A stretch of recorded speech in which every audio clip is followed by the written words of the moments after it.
कापूस पिकात मोठी घट, शेतकरी आर्थिक संकटात। यंदा कापूस पिकावर मोठ्या प्रमाणात घट झाल्यानं शेतकरी चिंतेत सापडले आहेत। 10-15 दिवसांपूर्वी झालेल्या पावसामुळे कापसाचे उत्पादन सुमारे 50% घटण्याची शक्यता आहे, अशी चिंता शेतकऱ्यांनी व्यक्त केली आहे। पिकाची अशी घट शेतीसाठी गंभीर धक्का ठरलेली आहे।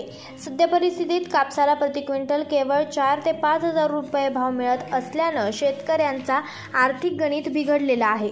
पांढरं सोनं म्हणून ओळखल्या जाणाऱ्या या कापसाला कमी भाव मिळत असल्यामुळे शेतकऱ्यांना दिवाळीच्या निमित्तानेही आर्थिक चिंतेचा सामना करावा लागणार आहे। कापूस वेचणीसाठी लागणारी मजुरी, वाहतूक, खत, कीटकनाशके आणि इंधन यांसह इतर खर्च लक्षात घेतल्यास पावसामुळे उत्पन्नात झालेली घट शेतकऱ्यांच्या आर्थिक परिस्थितीवर गंभीर परिणाम करणार आहे। अनेक शेतकऱ्यांनी आपले अनुभव मांडत सांगितलेलं आहे की या हंगामात केलेले कष्ट आता पूर्णपणे वाया जात आहेत। स्थानिक शेतकरी संघटनांचा दावा आहे की पिकाला लाभदायक दर निश्चित करणं आणि पावसामुळे झालेल्या नुकसानीची भरपाई देणं अत्यंत गरजेचं आहे।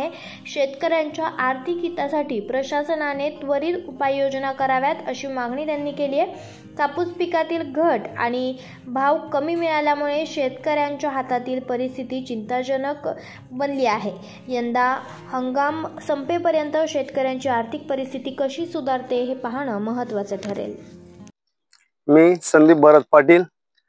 मी दरवर्षी कापूस लावतो, तर मला 80-90% उत्पन्न यायचे। पण या वर्षी सरासरी या 10-12 दिवसामध्ये इतकं जबरदस्त पाणी पडलं, या पावसाळ्यामुळे आमचे 30-35% उत्पन्न मार खाऊन घेतलंय। तर कापसाला आता भाव सुद्धा नाहीये। 4 ते 5 हजार रुपये प्रति क्विंटल कापूस जातोय, तर आमचे वेचणी सुद्धा निघणार नाहीये।